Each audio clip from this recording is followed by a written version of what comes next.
Hi, it's me, Catherine Endy, the Family Life Coach. I'm going live in two places today, so bear with me as I navigate two screens, but I'm excited to be with you and to share with you some tips on how to manage your child's emotional upset.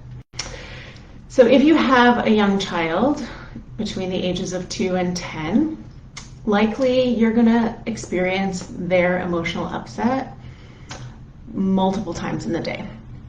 So it's important to have some tips and tools for how to manage that without losing your cool. And so many parents come to me and their primary concern is that they need help being able to keep their cool in the face of their child's emotional upset.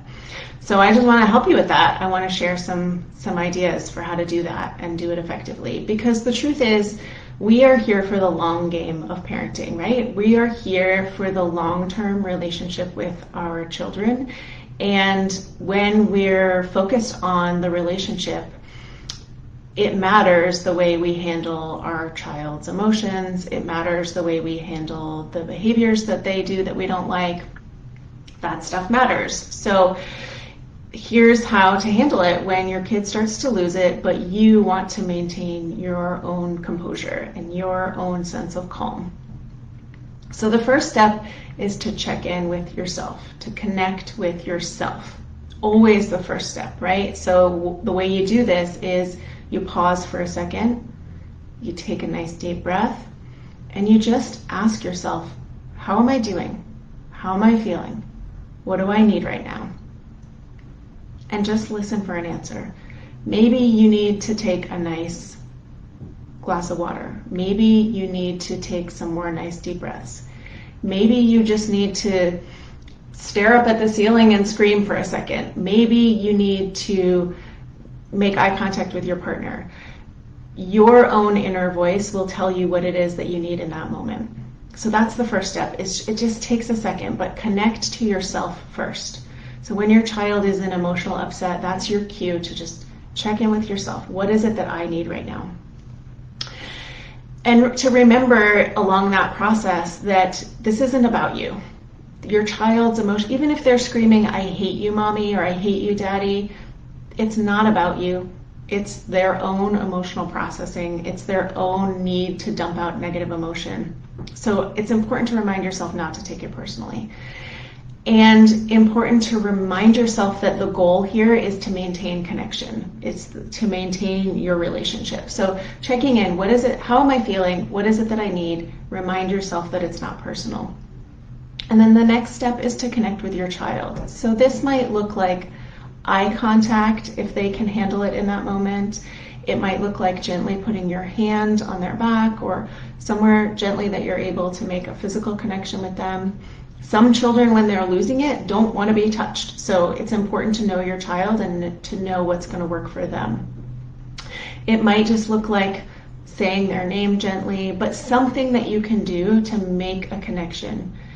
And so step 1, connect with yourself. Step 2, connect with your child. And then the next step is just to offer them a ton of empathy, because we all experience negative emotion from time to time, right? And the difference between adults and children is that adults have a fully formed prefrontal cortex and children don't. So adults have all the cognitive tools that they need to regulate their emotions or to set it aside. You know, if you get really triggered or upset at work, you have the capacity to set that aside and wait until you get home and you're in an environment where you can process those emotions.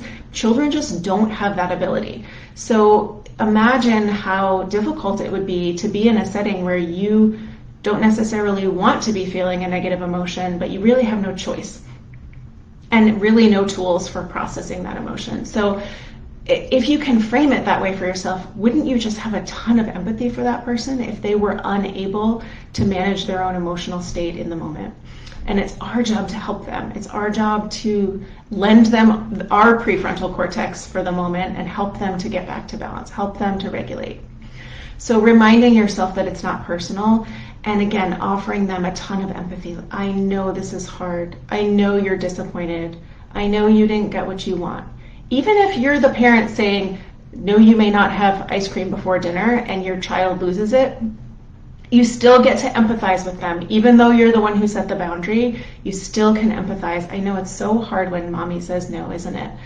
It's fine to do that. It's really important to do that because you're letting them know that even though they're having a negative experience, that they're having a difficult emotion, that you've got their back. So offering a ton of empathy is also really important in that moment. And then I want to encourage you to just zip it after that. Just stop talking. Once you've offered some empathy, you've acknowledged the emotion, maybe you help them name the emotion. I know you're disappointed. I know you're sad. I know you're angry with me.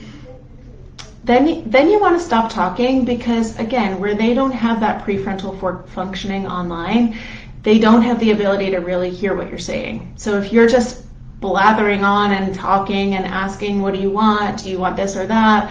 All of these things, they're not really able to process your words in that moment. And they're not able to use their own words. So it's important to just offer them that empathy and then some nonverbal communication around, I know it's hard. But that's what it looks like. It's, it's not glamorous. It's just simple, and you want to just get real close, sit quietly with them, and let your own brains calm and your own emotion regulation be the thing that helps them to calm and settle themselves. So those are my tips for handling difficult emotions and emotion dysregulation in your child.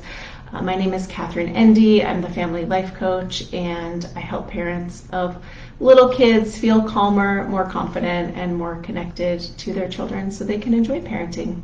And I will see you next time.